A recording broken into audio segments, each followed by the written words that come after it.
Hello guys, welcome back to another airsoft gun review. Today I have the Cybergun M16A1.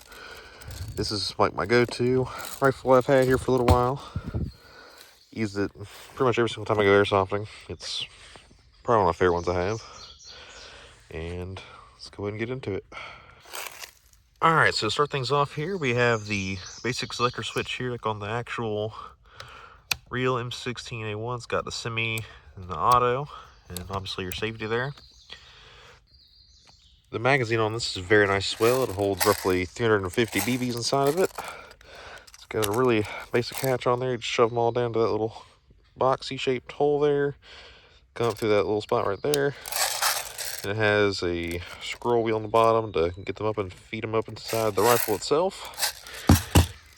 And that's about it for the magazines. This is the one that comes with it too, so it's pretty nice. Just haven't had any issues with it really. It works pretty dang well, so we'll talk more about the rifle here.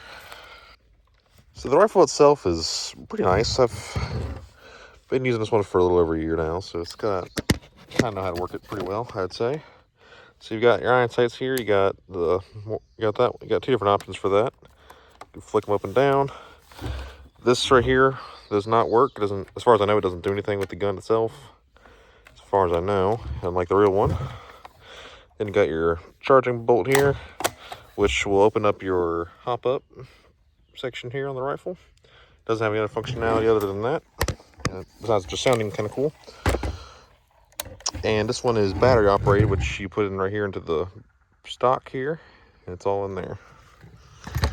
And this also does have the ability to have a bayonet attached. I will show that off a little later in the video, because I forgot to bring it out here to where I'm shooting, but this little spot right here can add a bayonet attachment, and it also has the ability to have a sling attached to it. So if you want to go for the classic Vietnam build, it's not that hard to do. And I think the bayonet's roughly, it's a rubber bayonet. It's like roughly like $10. It's nothing too serious.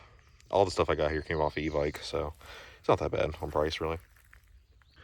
Alright, I don't exactly know where my mask went that I used to film my other videos with, so I have it somewhere. I just can't find it right now, so I'm just going to be filming it from the sort of first-person perspective here if I can, a little bit. Might be kind of hard to, but because I got to kind of use one hand here to film with and the other hand to actually use the rifle itself, so this will be interesting to see how that goes. We're starting off here using the semi-auto here. Oh, yeah, sometimes, I forgot to mention that too. Sometimes it does kind of get the issue that the real guns have where it fires two instead of one, even on semi. So just if you're shooting the trigger, don't pull it down. When you want to pull it, just pull it down all the way if you want to use semi. Don't, just because you hold it a little bit, it'll fire multiple. But if you just pull it back all the way, it should only fire one. So, all right, let's go and get into the actual shooting of this here on semi-auto. My aim's a little trash right now because I am filming with one hand, so please excuse that.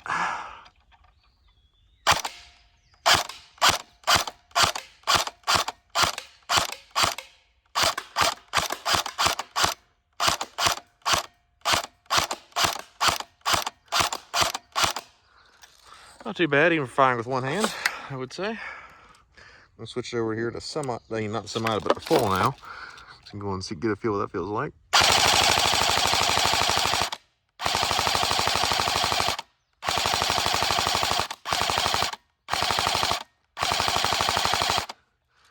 It's pretty damn nice. It's running on a Gen 1 motor apparently as well. I don't know much about these, but that's what my friend told me anyways, based off what he saw about it. So let's go and check the damage here. All right, so here we got all the cups that got shot up. This one, didn't fare off too well. Say the least. This one got a lot of holes in it too. This was a brand new cup too. Pour all that old Coke, whatever that was in there. You can hear the BBs in there just sloshing around. You got the Hardy's cup here, which didn't fare too well either. It didn't get holes though, it more so cracked, which is kind of weird. It cracks instead of holes. The fly pissing me off now. This one probably handled the best. I don't know why that is. Not too great either, but yeah, they handled pretty well. Get shot up. All right, so I set out to show you all the bayonet, and here it is. Comes with a sheath. Everything you could possibly need to attach it to like a belt or anything like that. If you want to carry it around. And like I said, it is rubber, so it's not gonna like hurt anybody if you mess with it. It's very bendable, not sharp at all really, unless you like, unless you like jab it into somebody like as hard as you possibly can. This shouldn't hurt it, but you can just do a little tap like that on it. Should be fine. Silly me. Alright, so it just goes basically over the top of the, over that. Then there should be a little pins right here. Hopefully the camera can focus on it. I don't think it will though. No, hang on, maybe. Maybe it will. It looks like it did enough, so here it's visible anyways. Yeah, it should have little pins on both the gun itself and the bayonet, so you can attach it and it'll stay locked in place there. And then you just pull on these, pushing these two buttons here on the side and push it off like that. Goes on and off very easy, and if you just want to use like a knife and airsoft because you run out of ammo, well, that's an option too, because it's got a whole handle in there for you to grab and do that to somebody if you need to. So, works all around pretty well. And like I said, this shouldn't hurt anybody, as long as you don't, you know, jab them as hard as you possibly can with this end, because it is a little chunkier than the rest of the knife itself. So, it's not sharp, it's just chunkier. But yeah, that is my M16A1 Airsoft Rifle review. Hope you all enjoyed, and if you guys want any other recommendations for, if you guys have recommendations for other airsoft guns for me to review, let me know in the comments. And these are the only ones I own, so I'll have to see if I can borrow ones from some of my friends, maybe make a video off of those. But yeah, thank you all for watching. I'll see you all in the next video.